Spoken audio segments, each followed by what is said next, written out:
नमस्कार दोस्तों, मैं शायद इस तरह कभी कोई वीडियो हरगिज नहीं बनाता, ना ही इस तरह आपके सामने आकर मैं बात करता। लेकिन क्या है कि लोग हम हिंदुओं की हमारी अच्छाई को, हमारी उदारता को, हमारी सहनशीलता को हमारी कमजोरी ना समझें। इसलिए आज मैं आपके सामने आकर आप लोगों से कुछ बात करने वाला हूं।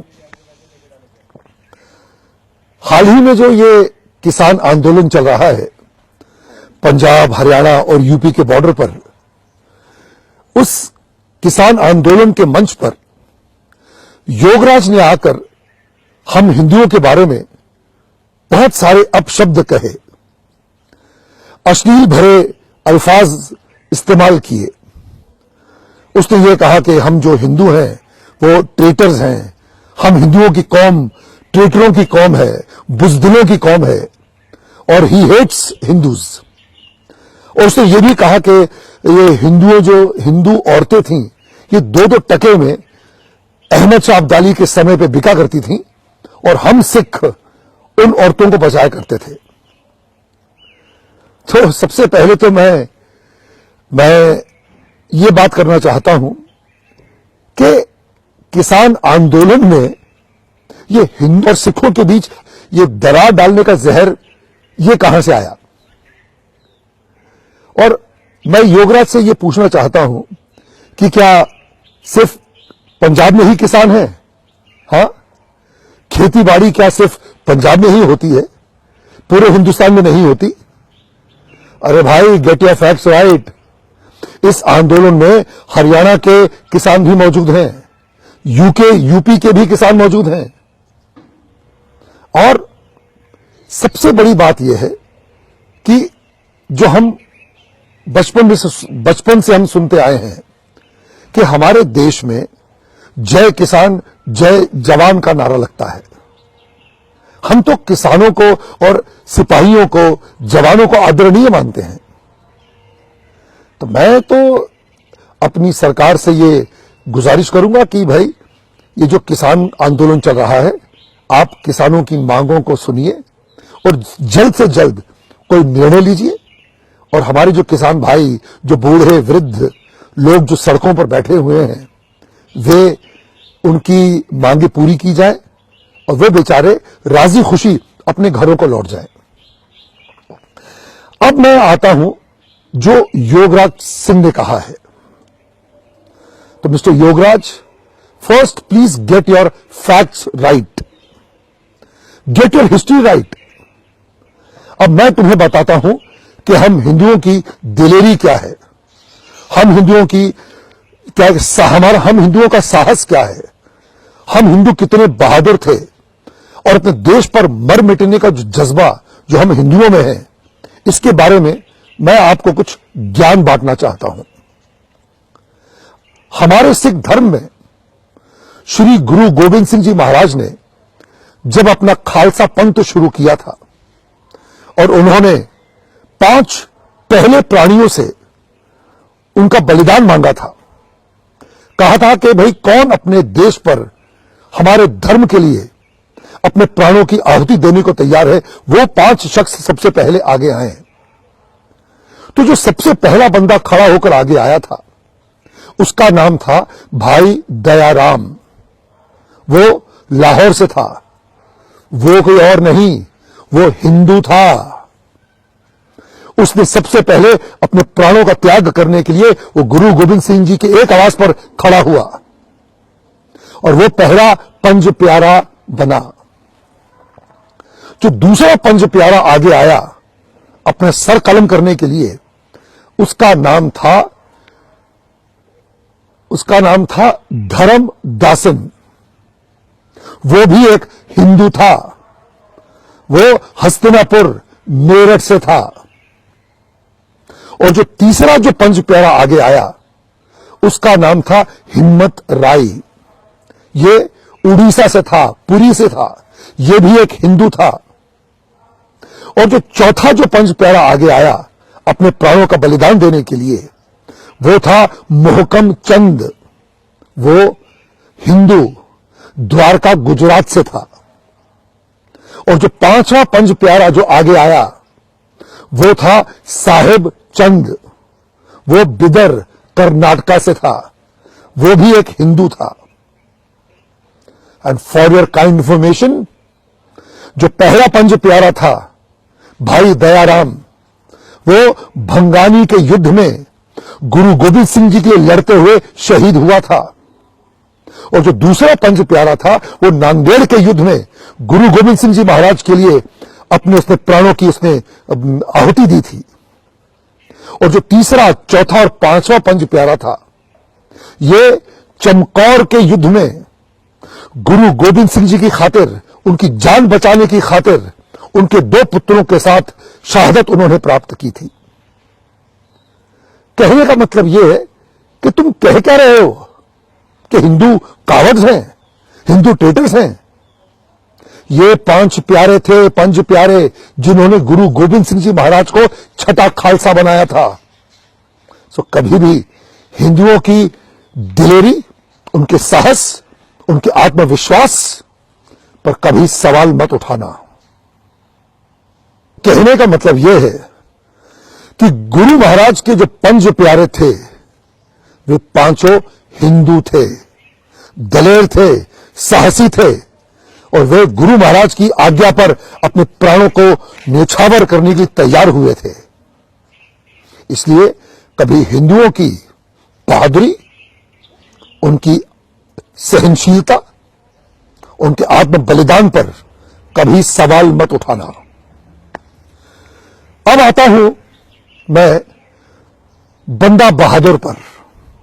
बंदा बहादुर जिसने गुरु महाराज के दो साहबजादों की मौत का बदला लिया था, वो बंदा बहादुर कौन था? वो बंदा बहादुर था हिंदू ब्राह्मण, कश्मीरी पंडित। उसका असली नाम था लक्ष्मण दास। वो एक बैरागी था, एक तपस्वी था, जो अपने मोक्ष की प्राप्ति के लिए, ईश्वर की प्राप्ति के लिए संसार को त्याग चुका था। वो जंगलों में बैठकर बस पूजा पाठ करता था। जब उसकी गुरु गोविंद सिंह जी महाराज से भेंट हुई, और जब गुरु गोविंद सिंह जी महाराज ने उससे कहा कि आप अपने मोक्ष की प्राप्ति में लगे हुए हैं, लेकिन हमारा जो पूरा जो हिंदू समाज है, जो पीड़ित है, जो मुगलों के अत्याचार से त्रस्त है, उनका क्या, उनके उद्धार का क्या? तो स्वामी लक्ष्मणदास, उन्होंने अपना संन्यास त्यागा और वे गुरु महाराज के बंदा बने। और उसके बाद जो उन्होंने मुगलों का हाल किया, जो पूरे पंजाब में उन्होंने लड़ते लड़ते वो सरहंद पहुंचे, और गुरु महाराज के दो साहबजादे फतेह सिंह और जोरावर सिंह, जिन्हें दीवारों में जिंदा चुनवा दिया गया था, उनके मौत का उन्होंने बदला लिया। सरहंद की उन्होंने ईंट से ईंट बजा दी। वो कौन थे? वो भी हिंदू थे। उन्हें भी किसी हिंदू शेरनी माता ने ही जन्म दिया था। इसलिए कभी भी हिंदू कावड़्स हैं, हिंदू ट्रेटर्स हैं, ये बोलने की बात बिल्कुल मत करना। और तुम्हें पता है बंदा बहादुर की मृत्यु कैसे हुई थी? जब उन्हें पकड़कर दिल्ली ले जाया गया और उन्हें कहा गया कि तुम इस्लाम धर्म को कबूल करो, तो उन्होंने मना किया। उसके इनकार करने पर उनके बेटे का कलेजा उनके छाती से निकालकर उनके मुंह में ठूसा गया। फिर भी उन्होंने शहादत स्वीकार की, उन्होंने मरना स्वीकार किया, लेकिन अपना धर्म परिवर्तन नहीं किया। तो जो आत्मशक्ति है, जो आत्म बलिदान का जो जज्बा है, वो किसी भी हिंदू में कम नहीं है, ये याद रखना। अब तुम एक और हिंदू का नाम सुनो। नाम है दीवान टोडर मल। ये एक हिंदू क्षत्रिय थे। जब गुरु महाराज के दो साहबजादों को दीवारों में जिंदा चुलवाया गया, तब उनकी माताश्री ने अपने प्राण त्याग दिए। तो मुगलों ने गुरु गोविंद सिंह जी की माताजी और उनके दो साहबजादों की, जो बेचारे वीर गति को प्राप्त हो चुके थे, उनके दाह संस्कार के लिए लोगों को जगह नहीं दी, जमीन नहीं दी। तब दीवान तोडरमल आगे आए और उन्होंने उन तीनों का दाह संस्कार करने के लिए जमीन उन मुगलों से खरीदी। और जानते हो क्या देकर खरीदी? सोनों के सिक्कों से उस जमीन को भरकर, जितनी जमीन चाहिए थी अपना उनके दाह संस्कार के लिए, उस पूरी जमीन को सोनों के सिक्कों से कवर किया गया। उतने सोने के सिक्के उन मुगलों को देकर उन्होंने वो जमीन खरीदी और तब जाके गुरु गोविंद सिंह जी महाराज की माताजी और उनके 2 साहबजादों का दाह संस्कार हो सका, उनका अंतिम संस्कार हो सका। तो वो दीवान तोडरमल कौन था? वो भी एक साहसी वीर महापुरुष हिंदू था। अब मैं आपको एक और चीज बताना चाहता हूं, बिकॉज तुम्हारी हिस्ट्री शायद बहुत ही कमजोर है। अब मैं आता हूं गुरु तेग बहादुर जी पर। जब कुछ कश्मीरी पंडित, कश्मीरी ब्राह्मण गुरु तेग बहादुर जी के पास पहुंचे और उनसे उन्होंने कहा कि कृपया आप हमारी मदद करें, ये मुगल हम पर बहुत अत्याचार कर रहे हैं, हम पर जजिया टैक्स लगा रहे हैं। तो जब गुरु गोविंद सिंह जी महाराज जब छोटे थे, उन्होंने अपने पिताजी से कहा कि सबसे इस कुर्बानी के लिए आपसे योग्य पुरुष और कौन होगा, तो कृपया आप जाइए और इनकी मदद करिए। तब गुरु तेग बहादुर जी दिल्ली पहुंचे थे और उनका सर उन मुगलों ने उनका सर धड़ से अलग कर दिया था। हम गुरु तेग बहादुर जी की शहादत को शत शत नमन करते हैं। हम हर हिंदू, हर भारतवासी उनका ऋणी है। लेकिन मैं मिस्टर योगराज तुम्हें यह बताना चाहता हूं कि गुरु तेग बहादुर जी के साथ उनके 3 सेवादार जो उनके साथ गए थे, भाई मतीदास, भाई सतीदास और भाई दयाला, ये तीनों कौन थे? ये तीनों भी हिंदू थे। भाई मतीदास और भाई सतीदास हिंदू ब्राह्मण थे और भाई दयाला हिंदू क्षत्रिय थे। और गुरु तेग बहादुर जी की शहादत से पहले, उनका सर कलम करने से पहले ये तीनों शहीद हुए थे। भाई मतीदास जी को उनकी जो बॉडी थी आरे से 2 भागों में काटी गई थी, उनको जिंदा काटा गया था। भाई सतीदास जी को रुई में लपेटकर तेल में डुबोकर जिंदा जलाया गया था और भाई दयाला को उबलते पानी में डालकर उन्हें उबालकर जिंदा मारा गया। तो इनकी शहादत, इनकी जिंदादिली, इनका साहस, इनका पुरुषत्व, इनका पौरुष, उस पर सवाल कभी मत उठाना। ये ऐसे बहादुर थे। आप सोचो, क्या वो सिंघनिया, वो माता हुई, जो वीर माता थी जिन्होंने ऐसे वीर महापुरुषों को जन्म दिया। तो कभी भी हमारी हिंदू माताओं को गाली मत देना। किसी हिंदू औरत को गाली देने का मतलब है कि तुम उन 5 प्यारों की माताओं को गाली दे रहे, उनकी माताओं को तुम गाली दे रहे हो। तुम दीवान टोडरमल की मां को गाली दे रहे हो। तुम बंदा बहादुर स्वामी लक्ष्मण दास की माता को गाली दे रहे हो। तुम भाई मतीदास, भाई सतीदास और भाई दयाला की माता को गाली दे रहे हो। तुम्हें पता है हमारे देश की परंपरा क्या थी? हमारे देश की परंपरा यह थी कि हर हिंदू घर का बड़ा बेटा सिख बनाया जाता था। उसे गुरु गोविंद सिंह जी को सौंप दिया जाता था ताकि वो उनकी आर्मी ज्वाइन करे, उनके बताए मार्ग पर चले और मानवता की सेवा करे। गुरु गोविंद सिंह जी महाराज की आर्मी में तकरीबन आधा 50% हिंदू शामिल थे। तो तुम ये क्या कहते हो कि हिंदू जो है बुजदिल हैं, हिंदू ट्रेटर्स हैं, हिंदू जो है ये हिंदुओं की जो कौम है ये बुजदिलों की कौम है। ये बात तुम्हारे दिमाग में कहां से आई? हाँ, अरे गुरु नानक जी से पहले आप तो हमारे जितने गुरु हैं, गुरु नानक देव, अंगद देव, अर्जुन जी, ये अपना गुरु गोविंद राय थे, ये सारे हिंदू ही तो थे। सिख धर्म से पहले जितने भी थे लोग वे सारे हिंदू थे। इसका मतलब तुम्हारे पूर्वज भी तो हिंदू थे। तो अपनी मां बहनों को गाली दे रहे हो? हाँ, तुम्हें पता है श्री गुरु ग्रंथ साहिब में हजारों बार भगवान राम का नाम लिया गया है, भगवान श्री कृष्ण का नाम लिया गया है। गुरु गोविंद सिंह जी महाराज देवी माता के उपासक थे, दुर्गा माता की पूजा करते थे। उन्होंने नैना देवी में शमशीर हासिल की थी। उन्होंने चंडी दी वार लिखी है, वे चंडी माता का पाठ किया करते थे। गुरु गोविंद सिंह जी महाराज का नारा था, दे शिवा वर मोहे एहे, शुभ कर्मन तो कबहू ना टरो। तो ये क्या मतलब है इसका कि हे शिवा मुझे ऐसा वर दे कि मैं शुभ कर्म से कभी पीछे ना हटूं। तो जो देश शिवा कौन था, वो हर हर महादेव की बात कर रहे हैं।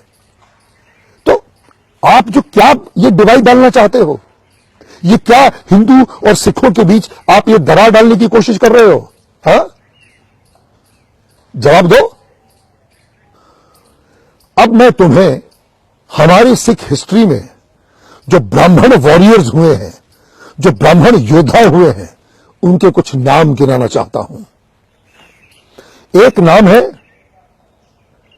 खालसा पंथ के जो जनरल हुए हैं, जो खालसा पंथ के जो वीर योद्धा जो जनरल थे, उनका नाम था पंडित सिंघा सिंह पुरोहित। दूसरा नाम है पंडित कृपा दत्त जी, ब्राह्मण थे, दत्त। हाथ में भाला, पीठ पे फरसा और कमर कस में शमशीर, ये था उनका जलवा। और तीसरा एक और नाम है पंडित कीरत जी। ये जो सारे मैं नाम ले रहा हूं, ये सिख योद्धा हुए हैं, ये गुरु महाराज की आर्मी की उनकी फौज में थे। और एक मैं पंडित बाबा परागा दास जी का नाम लेना चाहता हूं। बाबा परागा दास जी ये 100 वर्ष के ऊपर के थे और ऐसे ज्वलंत योद्धा थे कि लोग उन्हें भीष्म पितामह मानते थे अपनी आर्मी का। इसलिए कभी भी हिंदुओं के शौर्य पर, उनके साहस पर, उनकी दिलेरी पर, उनकी बहादुरी पर सवाल मत उठाना, समझे? मेरा दिल बहुत दुखता है जब मुझे वो मंजर याद आता है। 2019 में पाकिस्तान में, जहां पर गुरु नानक देव जी का जो गुरुद्वारा है ननकाना साहिब, वहां के ग्रंथी की बेटी को उठाकर वहां के आतंकवादी ले गए, उसका रेप किया, उसे जबरन मुसलमानी बनाया गया। अरे आवाज उठानी है तो उसके खिलाफ उठाओ, चलो उसके खिलाफ आवाज उठाओ।